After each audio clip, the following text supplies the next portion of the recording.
Howdy. Congratulations to the great class of 2019. Now I want to tell you something, and you have to take this in confidence and promise not to tell anybody else. And if you tell them not to tell anybody else. This is the best class in 143 years we've ever graduated. We are so proud of you. Today you receive proof of completing a commitment and an extraordinary journey.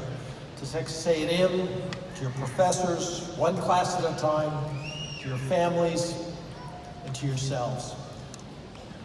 From your first day of class, when you reflect back now, what must it have been like? When you think about learning your way around campus, both figuratively and literally. When you think about what you did with the joys, the challenges of this, I hope you know what an extraordinary accomplishment this is, and I hope it has been everything you anticipated it would be.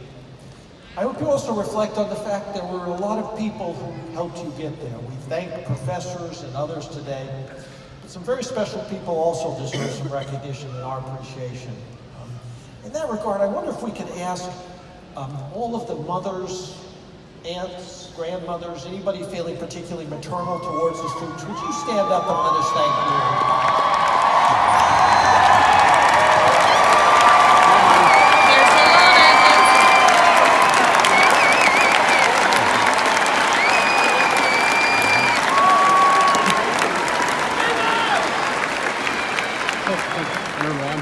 We know what a contribution you made to this enterprise.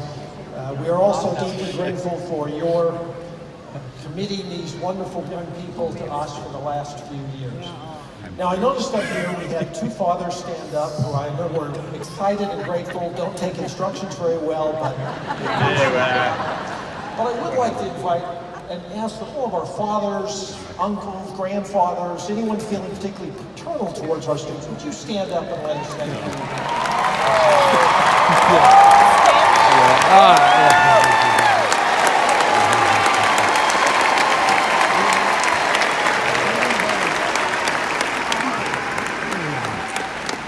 Thank you for all of your support during this extraordinary journey. Now, we also know that other family members, brothers, sisters, spouses, children, and friends play an important part in this. Would you stand up and let us express our appreciation? Oh, well, we can stand up.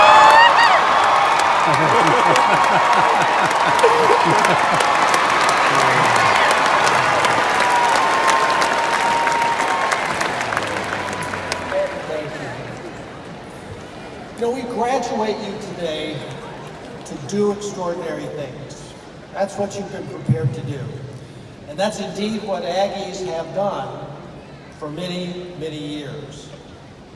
Aggies are making our state, our nation, indeed our world, a better place every day. You'll find Aggies in the deepest recesses of the ocean, exploring caves, finding new species, finding new sources of energy. You'll find Aggies in space, exploring the farthest reaches of our galaxy. You'll find Aggies in the jungles, in the deserts, in the mountains, looking at our environment, looking at our planet, studying it. You'll find Aggies in the classroom, unleashing the talents of young people all over this great state. You'll find Aggies in hospitals, on farms, in the highest echelons of the world's most successful businesses. Aggies are in the military, ensuring we can sleep at night in the warm assurance that they will stand on the wall. Aggies everywhere. Aggies are inventors, they're creators, they're innovators, they're leaders. Whether it's software or skyscrapers, indeed the tallest building in the world is in Dubai, designed by an Aggie. And Aggies are caring for others in medicine, in public service and education. Aggies are leaders, pursuing excellence in everything that you do. But what truly sets you apart isn't your technical competence. It isn't your ambition. It isn't even your GPA. What makes you an Aggie isn't even what you do. It's who you are.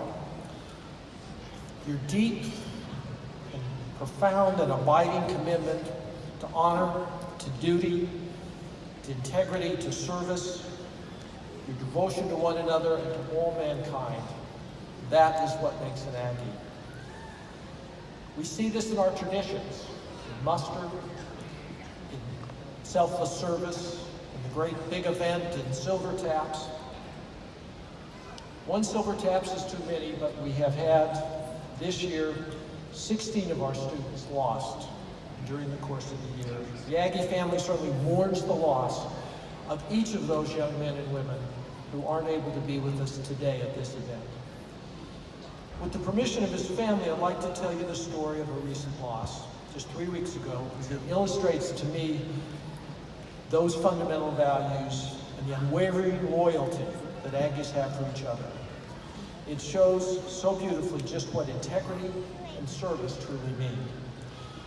On Saturday, April 20th, Texas A&M cadet Nathan Matos was killed in a car accident less than 2 miles from where we sit today. Nathan was a member of the class of 2019.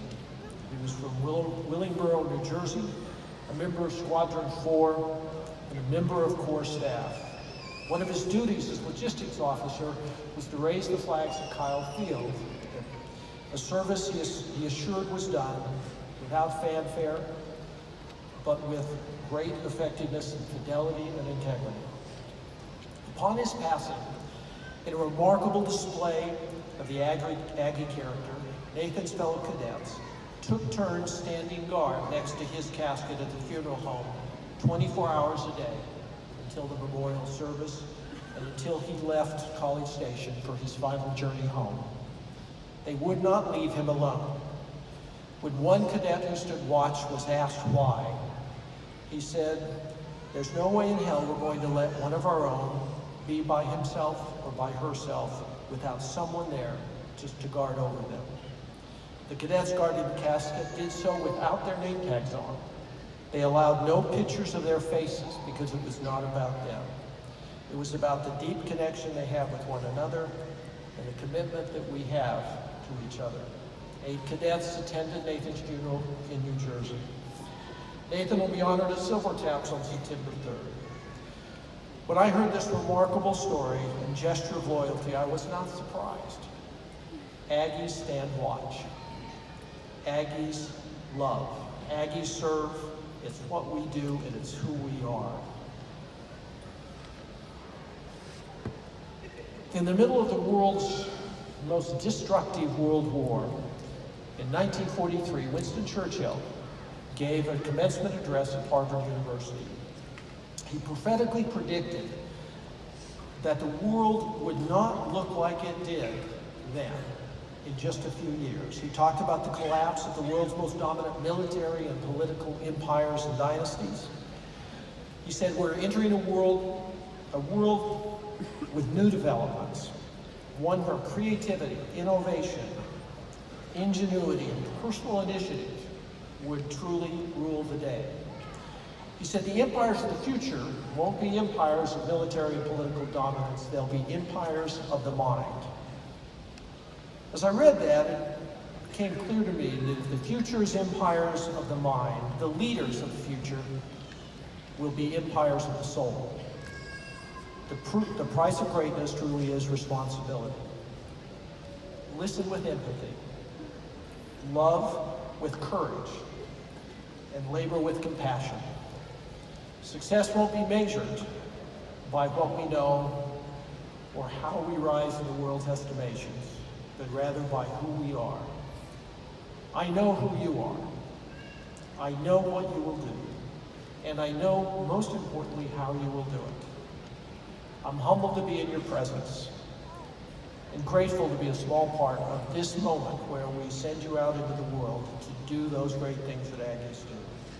A world that I know will be so much the better for your presence. God bless you all and good luck.